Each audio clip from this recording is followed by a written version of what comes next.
We're going to do work on the array list, the index entry first. And so we're going to start on page 342 of the Chapter 12 handout. All right, it says that the index entry is an object represented by an array index entry, and it has two fields. So there are two fields, a private string word and a private array list of integers called nums list. And the first thing we have to do is we have to have a constructor. So we're going to send it a word, and we're going to turn it to uppercase so that all of these get to be compared in a similar manner. And then we're going to make nums list a new array list of integers. So you declared it up here, and this finishes the declaration. And then it says we need three methods, and the first one is a let's see, the first one they wrote was getWord, which is the easiest one. So you're going to return a string which is the word. So that was fairly straightforward. And now there is the void method to add a new number, but it says append number num to nums list, but only if it's not already in the list. So num is an int. We have to cast it to an integer, so we get integer x equals. And then we say if x is not contained in nums list, then we're going to add it at the end. Now, remember that this says each individual word has an associated array list, so that if you look at the page before, he says, turning back a page, you will notice that the word fish has a whole bunch of entries, 1, 2, 3, 4, 6, 7, 8, 9, and 16. So each time you went through a line number, you had to add that line number to the array list. But you wanted to make sure that if the word appeared twice in one line, you didn't append the line number twice. All right, so that gets the line entered. And then we have to write a toString method so that it will print out as shown on page 341. So it would say something like fish 1, space 2, etc. So what they're saying is that word, which is, here we go, which is the word that you sent in, that's associated with this index entry. And so that's where we start. And then we have a separator, which starts as a space. And then for each num in nums list, this effectively adds the number to the list. So we start with the word, and then we're going to add the separator and a number. So that means the first time through you get a space and then the first number. But then we change the separator to a comma, and we come back up, and if there is another number, we're going to put comma, space, and a new number. So the first time in you get a space, and then after that we change to comma, space. And we'll run through it for all of the numbers for that particular word. And then we return S, which at this point is the word and all of its associated numbers. All right, and that is all you had to do, he says, for the index array. So now we get the more exciting part, which is the document index. All right, and the document index extends index entry, which means we have access to everything all of the methods, etc., from index entry. And it is, they, for whatever reason, they decided they were going to have two constructors. This is your no arguments constructor, and this is where you send an initial capacity. We will never deal with this in reality. So when you call super, that means that you are calling the constructor for an index entry. So we will be doing that. Now, if you look at page 343, we need to write an add word method, which is going to send in a word and a number. And it says, your instructions say, add num to the index entry, and then it says for word by calling the index entries add num. All right, there's that. And it says if word is not in the index, the method first creates an index entry for the word and inserts it. So unfortunately, what they have not really told you is you need this found or inserted the word. So let's go down and look at that first. This is the method that says found or inserted word.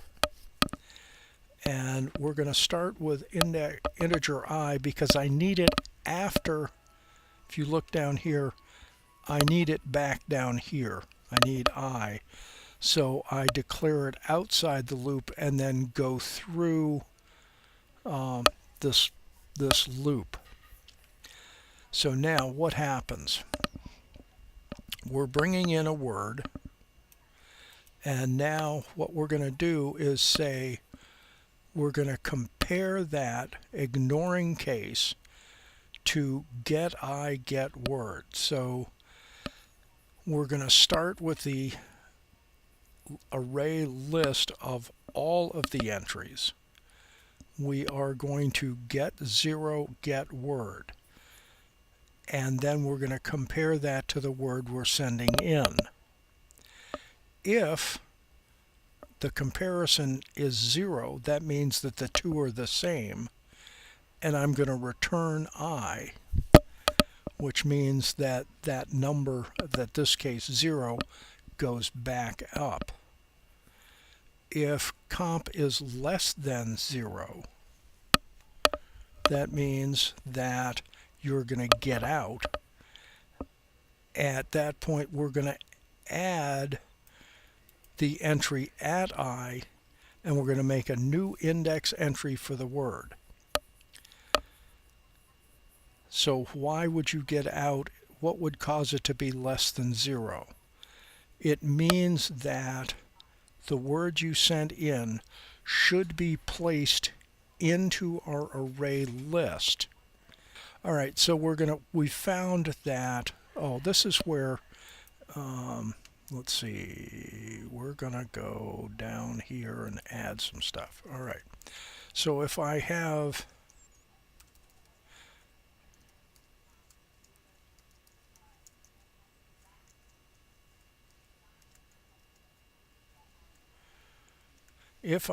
apple compared to banana, this is going to return a negative value because apple should come before banana. So in our case, if this is negative, that means the word we're sending in should effectively come before the word we're comparing it to. We get out, I is whatever value went in other words 0, 1, 2, 3, and we're going to add, in our case, apple at that point. So it gets it in at the appropriate level if it should come before whatever word we've come to. So if I had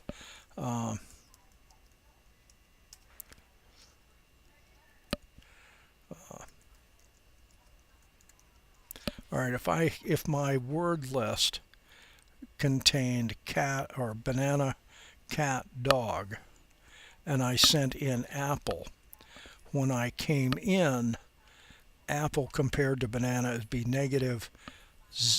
My value of I would be 0, so I would put in apple at 0, which would kick everything down. If, let's see, let's say I had banana, cat, egg, and I sent dog in, I would get a positive number, a positive number, a negative number, and so I would get banana, cat, dog, and egg would get pushed down. So that's what this method does. And you use the found or inserted. So you either find it or you have to insert it. All right, if at this point, if I have